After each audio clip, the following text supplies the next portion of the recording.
ఇవాళ ప్రజల సొమ్ము కాబట్టి లెక్కపత్రం లేదు, ఎంతసేపు దోసుకుందాం దాచుకుందాం అన్న ఆలోచనతోటి ఇవాళ మేడిగడ్డని గట్ల కట్టి ఇవాళ దాన్ని కుంగదీసి పలగొట్టి ఇవాళ మన మీద బద్నాం పెట్టాలని చూస్తుండు. ఇవాళ ఇక ఆయన ఉన్నాడు పొడుగుట ఆయన. నేను మొన్న కూడా చెప్పిన, ఇవాళ కూడా చెప్తున్నా, దూలం లెక్క పెరిగింది కానీ దూడకున్న బుద్ధి కూడా ఆయనకు లేదు. ఎందుకంటే చర్చ చేద్దామంటుండు, రమ్మన్నప్పుడేమో రాడు, అసెంబ్లీలో మైక్ ఇస్తేనేమో చెప్పడు. మయ్యన్నే ప్రసాద్ గారు ఎన్ని గంటలు ఇచ్చిండు, మనకంటే ఎక్కువ సమయం ఇచ్చిండు మాట్లాడవాయని. మాట్లాడేది ఉండే ఏం చేసిర్రో మీరు ఇవాళ. అందుకే మిత్రులారా, 10 ఏళ్ళల్లో ఒక్క పని చేయలే. మల్కాజ్గిరి నుంచి మనం మేడ్చల్ వరకు మనకి ఎంఎంటీఎస్ రైలు ఉంటే పట్టాలు వేసినా కూడా డబ్బాలు కొనలే ఈ సన్నాసుడు. మనకు మెట్రో రైలు రాలే. మా జంగయ్య చెప్తున్నాడు ఇప్పుడే, అన్న మేడ్చల్ వరకు 4 నియోజకవర్గాలు ఉన్నాయి, మెట్రో రైలు రావాలి. 10 ఏళ్ళు అయింది, ఎందుకు తీసుకురాలే కేసీఆర్? కనీసం ఆలోచన చేసిండా? ఇవాళ మన ప్రాంతంలో జవహర్ నగర్ డంపింగ్ యార్డు, ఆ నీళ్లతోని పక్కలున్న గ్రామాలు కలుషితం అయిపోయి చెరువులలో చేపలు బతికేటట్లేదు, ఊర్లలో మనుషులు బతికేటట్లేదు. కనీసం కాదాన్ని కూడా చక్కగా దిద్దలేకపోయినా సన్నాసి జవహర్ నగర్ డంపింగ్ యార్డ్ల. ఇలా ఏదన్నా చూడండి, మన ప్రాంతంలో వాళ్ళు వచ్చినాక నష్టం జరిగింది. ఇవాళ హైటెక్ సిటీ దిక్కు కోకాపేట, మంచిరేవుల, పుప్పాలగూడ, నార్సింగ్లో 100 కోట్లు ఎకరం పోతుంది. మరి మేడ్చల్ దిక్కు 10 కోట్లకు కూడా ఎందుకు పోతలేదు?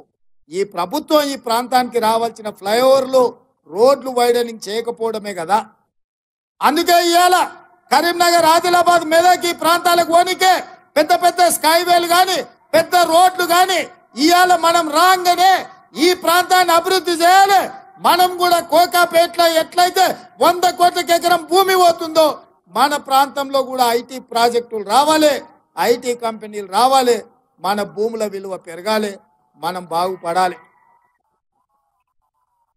హైదరాబాద్లో ఉన్న చెత్త అంతనేమో మన ఊర్లో పోస్తారంట, హైటెక్ సిటీ ఏమో కోకపేటలో కడతారంట. మరి ఈ మేడ్చల్ ప్రాంతం ఏం పాపం చేసిందే? ఈ ప్రాంతం అభివృద్ధి చెందుందా? హైదరాబాద్ నగరానికి నలుదిక్కుల అభివృద్ధి రావద్దా? ఆయల్ల కాంగ్రెస్ ఉన్నప్పుడే కదా ఔటర్ రింగ్ రోడ్ కట్టింది, హైటెక్ సిటీ తెచ్చింది, లేకపోతే అంతర్జాతీయ ఎయిర్పోర్ట్ కట్టింది. జీనోమ్ వ్యాలీ ఈడ మనం ఉన్నప్పుడే కదా వచ్చింది తుర్కపల్లిలో. మా వేణి ఇన్నే ఉన్నట్టున్నాడు సర్పంచ్. ఇవాళ జీనోమ్ వ్యాలీలో వేలాది మందికి ఇవాళ ఉద్యోగాలు వస్తున్నాయంటే కాంగ్రెస్ ఉన్నప్పుడే కదా ఈ ప్రాంతానికి తెచ్చిందని నేను అడుగుతున్నా. ఇవాళ ఈ ప్రాంతం అభివృద్ధి చెందడానికి, ఈ ప్రాంతంలో తాగడానికి గోదావరి జలాలు రావడానికి కాంగ్రెస్ పార్టీ కాదా? అందుకే మిత్రులారా, ఇవాళ ఆలోచన చేయండి. ఎవడెవడో వస్తాడు, ఏదేదో చెప్తాడు, ఎవరిని నమ్మకండి. ఇవాళ మన ప్రభుత్వం ఉంది, మీ సమస్యలు తెలిసిన ప్రజాప్రతినిధి ఇక్కడ మీ అన్న, మీ తోడుగుండే మీ సోదరుడు ఇవాళ ముఖ్యమంత్రిగా ఉన్నాడు. తప్పకుండా ఈ ప్రాంతాన్ని అభివృద్ధి చేసే బాధ్యత కాంగ్రెస్ పార్టీ తీసుకుంటుంది. ఈ ప్రాంతానికి ఏమేం కావాలో లెక్క రాసుకొని బరాబర్ మీకు మంజూరు చేసి ఈ ప్రాంతాన్ని అభివృద్ధి చేసే బాధ్యత మేము తీసుకుంటామని నేను చెప్పదలుచుకున్నా. అందుకే మిత్రులారా, రాబోయే ఎన్నికల్లో మీరు ఆలోచన చేయండి. ఇవాళ రాష్ట్ర ప్రభుత్వమే కాదు, పార్లమెంటులో 14 మంది మన కాంగ్రెస్ వాళ్ళు ఉంటే ఎవరున్నా ప్రభుత్వం, పొత్తుల ప్రభుత్వం మనమే వస్తుంది. ఇవాళ మోడీ 400 సీట్లు వస్తాయి అంటుండు. 400 సీట్లు వస్తే పొత్తు పెట్టుకోనికి చంద్రబాబు నాయుడు ఎందుకు? ఒరిస్సాలో నవీన్ పట్నాయక్ ఎందుకయ్యా నీకు? నీ సంసారం చక్కగా ఉంటే ప్రతి రాష్ట్రంలో ఒక్కొక్కరిని కలుస్తున్నావు కదా. మహారాష్ట్రలో శివసేనని చీల్చినావు, ఎన్సీపీని చీల్చినావు, కర్ణాటకలో పోయి దేవగౌడతో పొత్తు పెట్టుకున్నావు, ఆంధ్రప్రదేశ్లో పోయి చంద్రబాబు నాయుడుతో పొత్తు పెట్టుకున్నావు, ఒడిశాలో పోయి నవీన్ పట్నాయక్తో పొత్తు పెట్టుకున్నావు, బీహార్లో పోయి నితీష్ కుమార్తో పొత్తు పెట్టుకున్నావు, ఉత్తరప్రదేశ్లో పోయి అప్నాదల్ సుప్రియ అప్నాదల్ అనుప్రియ పటేల్తో పొత్తు పెట్టుకున్నావు. ఇవాళ ఎన్డీఏ మొత్తం అతుకుల బొంత కాదా? ఇవాళ నిజంగానే నరేంద్ర మోడీ భారతీయ జనతా పార్టీ 400 సీట్లు గెలిచేటట్టుంటే ఈ అతుకుల బొంత ఎందుకు కడుతుండు? ఇంతమందిని ఎందుకు అడుక్కుంటుండో ఒక్కసారి ఆలోచన చేయండి. మనందరం కూడా రాజకీయ నాయకులమే కదా, సర్పంచులమో, ఎంపీటీసీలమో, కౌన్సిలర్లమో, కార్పొరేటర్లమో అయినోళ్ళమే కదా. మనం ఇల్లు తిరిగి అడుక్కుంటున్నామని అంటే మనం ఓడేటట్టు ఉంటేనే కదా మనం ఇల్లు పోయి అడిగేది, శత్రువు ఇంటికి కూడా పోయి. నిన్నటి వరకు పడనోళ్ళని అందరినీ, నిన్నటి వరకు అక్రమ కేసులు పెట్టిన వాళ్ళందరినీ ఇవాళ నరేంద్ర మోడీ ఎందుకు అడుక్కుంటున్నాడు అంటే భారతీయ జనతా పార్టీ కాలం చెల్లింది. ఈ రాష్ట్రంలో 10 ఏళ్ల తర్వాత కేడీని బండకేసి కొట్టినరో 10 ఏళ్ల తర్వాత ఢిల్లీలో మోడీని కూడా బండకేసి కొట్టడానికి 140 కోట్ల ప్రజలు సిద్ధంగా ఉన్నారు. ఆ సంగతి నరేంద్ర మోడీ గారికి తెలుసు కాబట్టే ఇవాళ అతుకుల బొంత ఉడుతున్నాడు. కాంగ్రెస్ పార్టీ అధికారంలోకి రాదంటుండు. 2004 కంటే ముందు కూడా గిట్లే మాట్లాడి వాజ్పేయి గారు ప్రధానమంత్రి ఉన్నప్పుడు షైనింగ్ ఇండియా అని చెప్పారు. వాజ్పేయి గారికి ఎవరు అడ్డమే లేదు, అసలు ఎప్పటికీ కాంగ్రెస్ ఉండనే ఉండదన్నారు. కానీ అలా సోనియా గాంధీ గారి నాయకత్వంలో 2004, 2009 10 ఏళ్ళు యూపీఏ ప్రభుత్వం గెలిచింది. ప్రజలకు లోపల కాలుతుంది. 400 సిలిండర్ 1200 అయింది. 50 రూపాయల పెట్రోల్ 110 రూపాయలు అయింది. 40 రూపాయల డీజిల్ ఇవాళ 100 రూపాయలు అయింది.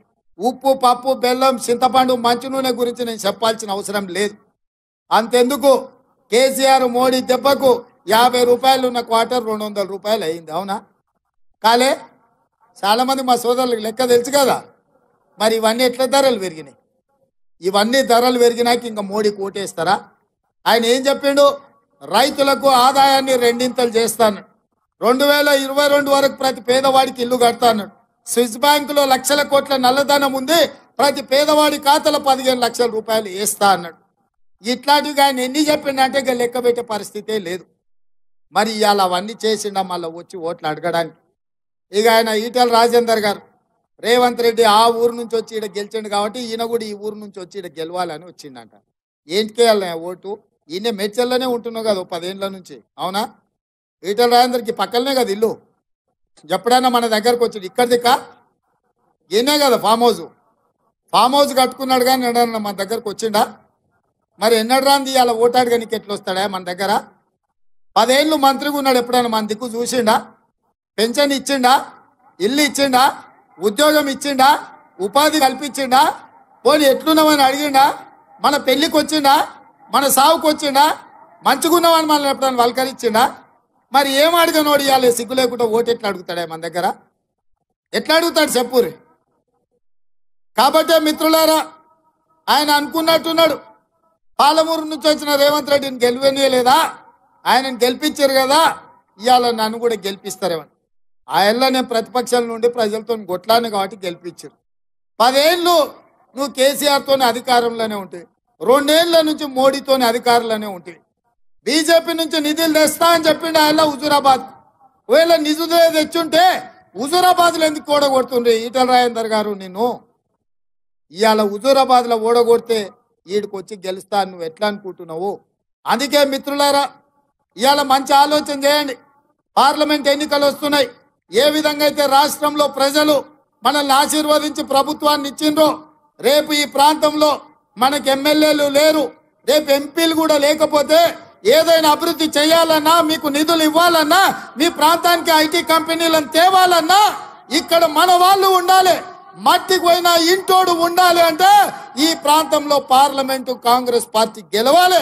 ఆయల్ల 2019లో ఎట్లయితే కష్టపడ్డారో, కొట్లాడినరో, మీరే కట్టబట్టుకొని నిలబడి ఈ మల్కాజ్గిరి పార్లమెంట్లో కాంగ్రెస్ పార్టీని గెలిపించాలి. అప్పుడే ఈ ప్రాంతం అభివృద్ధి చెందుతుంది. ఎందుకంటే నమ్మిన మనిషి మనోడై ఉండి మన ఇంటి మనిషి ఉంటే నాకు కూడా అల్కగా అవుతుంది. కాగితాలు తీసుకొస్తే ఆ పనులు చేయడం సులువైతుంది. అవసరమైతే ఢిల్లీలో మన ప్రభుత్వం రాహుల్ గాంధీ గారు ప్రధానమంత్రి అయితే మన ప్రాంతానికి నిధులు తెచ్చుకోవడానికి అవకాశం ఉంటుంది. ఇవాళ జంగయ్య గారు అన్నట్టు మెట్రో మేడ్చల్కు రావాలంటే ఈడ పార్లమెంటు మనం గెలవాలి. ఇవాళ ఈ ప్రాంతంలో అభివృద్ధి జరగాలంటే, ఈ ప్రాంతానికి ఐటీ కంపెనీలు రావాలంటే మల్కాజ్గిరిలో కాంగ్రెస్ పార్టీ ఎంపీ గెలవాలి. మీకు అండగా ఉండడానికి మైనంపల్లి హనుమంతరావు ఉన్నాడు, సుధీర్ రెడ్డి గారు ఉన్నారు, ఇక్కడ హరివర్ధన్ రెడ్డి ఉన్నాడు, జంగయ్య యాదవ్ ఉన్నాడు. అన్నిటికంటే నేనున్నా మీ సోదరుని మీకు అండగా. ఎవరికి భయపడాల్సిన పని లేదు. అపోజిషన్లు ఉన్నప్పుడే మన వాళ్ళు భయపడాలి. ఇవాళ మనదే అధికారం ఉంది. మనతో ఎవడన్నా పెట్టుకున్నాడంటే చింతపండు అవుతుందని నేను చెప్తున్నా. అందుకే మిత్రులారా, ఆలస్యం అయింది. మీరందరూ ఇంటికి పోవాలి. దూరం దూరం నుంచి వచ్చారు. 6 5 రావాల్సింది ఇవాళ 8 8:30 అవుతున్నట్టుంది. ఇంతసేపు ఓపిక ఉండి కాంగ్రెస్ పార్టీని గెలిపించడానికి ఆశీర్వాదానికి మీరు వచ్చిండ్రు. 4-5 రోజుల్లో 13 తారీఖు 14 తారీఖు లోపల మన మల్కాజ్గిరి ఎంపీ అభ్యర్థిని అధిష్టానం సోనియా గాంధీ గారు, రాహుల్ గాంధీ గారు, మల్లికార్జున్ ఖర్గే గారు ప్రకటిస్తారు. మళ్ళా పెద్ద బహిరంగ సభ పెట్టుకొని ఎన్నికల నగారం మోగిద్దాం. ఇవాళ మీరందరూ వచ్చి ఆశీర్వదించినందుకు మీకందరికీ మనస్ఫూర్తిగా ధన్యవాదాలు తెలియజేస్తూ సెలవు తీసుకుంటున్న మిత్రులారా, జై కాంగ్రెస్.